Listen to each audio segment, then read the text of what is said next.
when it comes to indicators of your activities and the budget, I see that you want to train 200 staff. You have provided a location for training of 200 of your staff. But the total number of staff in your ministry, as I saw from the documents, is 358. Meaning you want to train about 55 or 60% of your staff. What does that mean? That after you have recruited and you have people in office, you are trying to train more than half of them. Are they competent? Is there an issue that you have discovered that would require that magnitude of training? And when you look at some of the key highlights of the training, for example, human resource, I don't know if human resource manager, HRM, that's how you have said, that you are going to train your human resource manager in professional course.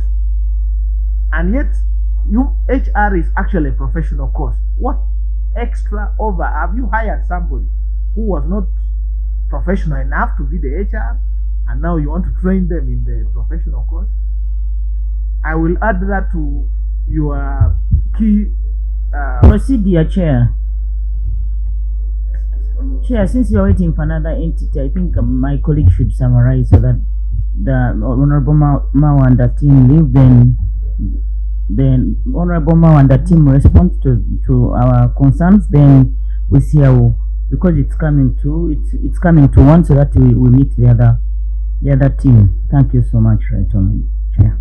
We lost it when we decided to take a lot of time all of us. So let the members speak. I will apologize to the next entity for the delay.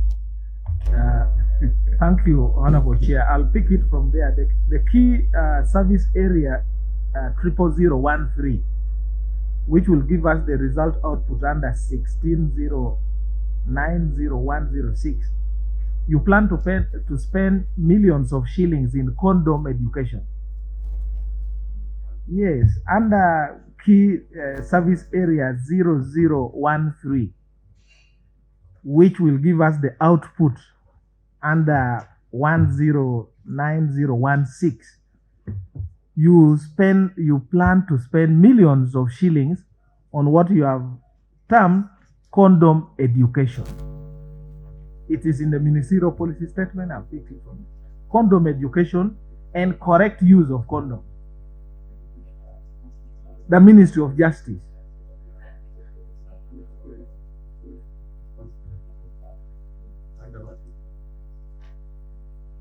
It is under the key service area number 00013, and the output area is 16090106. And I do not want to water down our, they call it the ABC strategy or something, but I want to understand that at the level of now your staff at the Ministry of Justice and Constitutional Affairs, you still need to be taught how to use condoms and the correct use of condoms, and you allocate much money to that particular budget, like millions. And then afterwards, you ask us to provide more money to certain areas. That's the concern I have. Maybe there's a better justification, but I would like to be understood. You also go ahead and you want to organize a medical camp, and you have allocated money for medical camp. You have a ministry responsible for health and dealing with health issues. And it's the government that told us that now you're in what they call program-based approach, meaning you have a program on health, a program on this, a program on that. Why should we now approve money for medical camp, which also includes physical exercises? And the physical exercises in your costed work plan is the first quarter you will not do physical exercise. You start doing in second, third, and fourth quarter. So should we still approve that money? And yet there are other areas that you have told us you want money for. And the last one I've sampled is 7 billion for consultancy. 7 billion shillings for consultancy, which is not well explained. Can we be told what the 7 billion would be doing for the consultancy? So you can't take away that money because it's 0.01% of whichever amount that we are given. Then the other one was on what is the 7 billion? PS. Yes. There are a catalogue of interventions that you can do on issues around HIV/AIDS and TB. And my question is the choice of the activity that you have put in your report. Maybe that one came off wrong, but there are many interventions that we are undertaking. No, it's just and you don't doc the Ministry of Policy. I know you picked out the condom, but I also if you want me to appropriate money for to teach Honorable Mao how to use a condom. There is no problem with teaching about condoms. Some are substandard. Let us not.